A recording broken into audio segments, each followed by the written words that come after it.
گود کا بچہ علی اصغر شہید ہو گیا ہے، میرے بھتیجے نواسے اور سارے لوگ شہید ہو گئے ہیں، اب میں زندہ رہ کر کیا کروں گا؟ یہی سوچیں گے کہ نہیں سوچیں گے؟ لیکن امام عالی مقام ڈائریکٹ دشمنوں پر حملہ نہیں کرتے بلکہ انہیں پھر نصیحت کرتے ہیں۔ ذرا غور کریں، اس کا مطلب یہ ہے یہ پوری لڑائی، یہ پورا جہاد، یہ پورا مارکا اپنے نفس کے لیے لڑا گیا نہیں ہے۔ اگر اپنے نفس کے لیے لڑا گیا ہوتا تو آخر میں امام حسین سمجھانے کے لیے کھڑے نہ ہوتے۔ سب کچھ لٹا کر بھی امت کو جہنم سے بچانے کی کوشش کر رہے ہیں۔ امام حسین فرماتے ہیں، اے لوگو کیا مجھے نہیں جانتے؟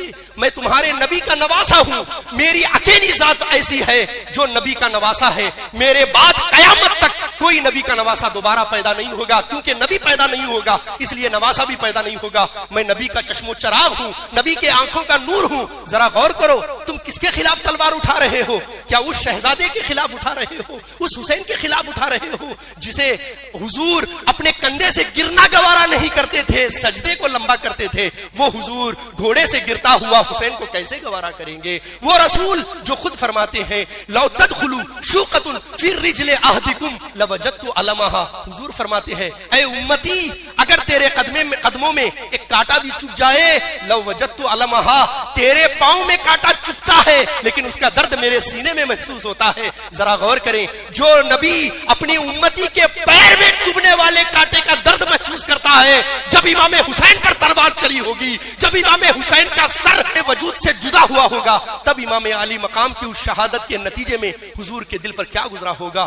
حضرت امام حسین فرماتے ہیں یہ شہید کر کے ابدی جہنم اپنا مقدر مت بناؤ بلکہ توبہ کرو۔ لیکن ان کے لیے تو اللہ نے بد نصیبی لکھ دی تھی، وہ لڑنے کے لیے ہی آمادہ تھے۔ اب امام حسین علیہ السلام اپنی تلوار اٹھاتے ہیں جو ذوالفقار حیدری ہے۔ کبھی یہ تلوار امام علی علیہ السلام کے ہاتھوں میں ہوتی تھی، جب یہ تلوار اٹھتی تھی تو آسمان بھی یہ کہنے پہ مجبور ہوتا تھا لا فتح الا علی لا سیف الا ذوالفقار۔ وہی تلوار لے کر دشمنوں پہ ٹوٹتے ہیں اور ان کو قتل و غارت گری کے ساتھ ان کو سبق سکھاتے ہیں اور ان کو حق بلند کرنے کی خاطر خود اپنی جان بھی دین کی بقا کے لیے قربان کر دیتے ہیں۔ حضرات محترم، اس واقعے سے، اس قصے سے ہمیں نصیحت یہ ملتی ہے کہ ہم اور آپ دین کو سب سے پہلے رکھیں، دین کو تقدم رکھیں، دیں اور دین کو سب سے آگے رکھیں، اور دین کے لیے کچھ بھی قربان کرنا پڑے، کچھ بھی دینے کی ضرورت آ جائے، قربان نہ بھی کریں، کم سے کم اپنے اندر وہ حوصلہ رکھیں۔ ہمارا کام یہ نہیں ہے کہ ہم امام حسین کا نام زندہ رکھیں، ان کے نام کو اور ان کے وجود کو تو ان کے رب نے زندہ کر دیا ہے۔ اگر پوری قوم بھی امام حسین کا نام لینا بند کر دے تب بھی امام حسین کی پرسنالٹی کو کوئی فرق نہیں پڑتا، کیونکہ ان کا نام لینے والا ان کا رب ہے، ان کے رب نے وعدہ پورا کیا ہے فاذکرونی اذکرکم، اے حسین تو مجھے یاد کر میں تجھے یاد کروں گا، تو تھوڑی زندگی میں مجھے یاد رکھ، میں قیامت تک جب تک میرے بندے ہیں تب تک تیرا ذکر ہوتا رہے گا، جب تک مسجدوں کے میناروں سے اذان بلند ہوگی تیرا ذکر ہوتا رہے گا، جب تک لوگ سجدہ کرتے رہیں گے تیرے سجدے کی مثال دیتے رہیں گے، جب تک عبادت کرتے رہیں گے تیرے حلاوت عبادت سے وہ حلاوت حاصل کرتے ہوئے نظر آئیں گے۔ تو ہمارا کام حسین کو زندہ رکھنا نہیں ہے، ہمارا کام حسین کے مشن کو زندہ رکھنا ہے۔ یہ اصل میں ہمارا کام ہے کہ جس مشن کی خاطر انہوں نے اپنا سب کچھ لٹا دیا، ہم اس مشن پر قائم ہونے والے بن جائیں، اس مشن کو پھیلانے والے بن جائیں۔ وہ مشن کیا ہے کہ حق کو حق سمجھا جائے، ناحق کو ناحق سمجھا جائے، ہمیشہ حق کا ساتھ دیا جائے، کبھی بھی اپنی مرضی کی خاطر شریعت کو نہ بدلا جائے بلکہ شریعت کی خاطر اپنی طبیعت کو بدلا جائے۔ یہ امام حسین کا مشن ہے۔ یاد رکھیے حسین ہمیشہ نہیں ہوتے لیکن حسین ہی ہمیشہ ہوتے ہیں، اسی طرح یزید ہمیشہ نہیں ہوتا لیکن یزیدی ہمیشہ ہوتے ہیں۔ یہ حق و باطل کی لڑائی ہے، یہ حق اور ناحق کی لڑائی ہے۔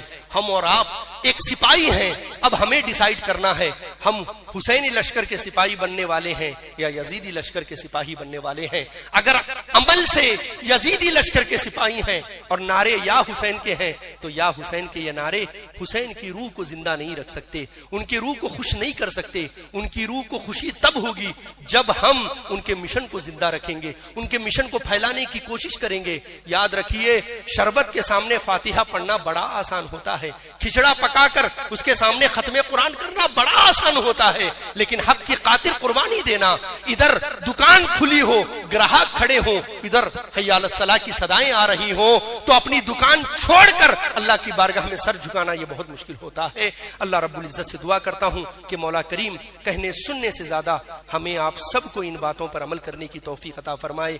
جس طرح ہم اپنے ان مخصوص دنوں میں امام عالی مقام کو یاد کرتے ہیں، ساری زندگی ان کے سجدے کو یاد رکھنے اور اس سجدے کی لاج رکھنے کی اللہ ہم سب کو توفیق عطا فرمائے، آمین یا رب العالمین بجاہ سید المرسلین۔ استغفر اللہ ربی من کل ذنب و خطیۃ واتوب الیہ وما علینا الا البلاغ۔ السلام علیکم۔ حضرت محترم، ویڈیو اگر پسند آئی ہو تو ویڈیو کو لائک کریں، شیئر کریں، اور اگر ہمارے چینل پر نئے آئے ہوں تو چینل کو ضرور سبسکرائب کر کے بیل آئیکن کو بھی ضرور دبائیں تاکہ ہماری نئی آنے والی ویڈیو آپ تک ضرور پہنچے۔ السلام علیکم ورحمۃ اللہ وبرکاتہ۔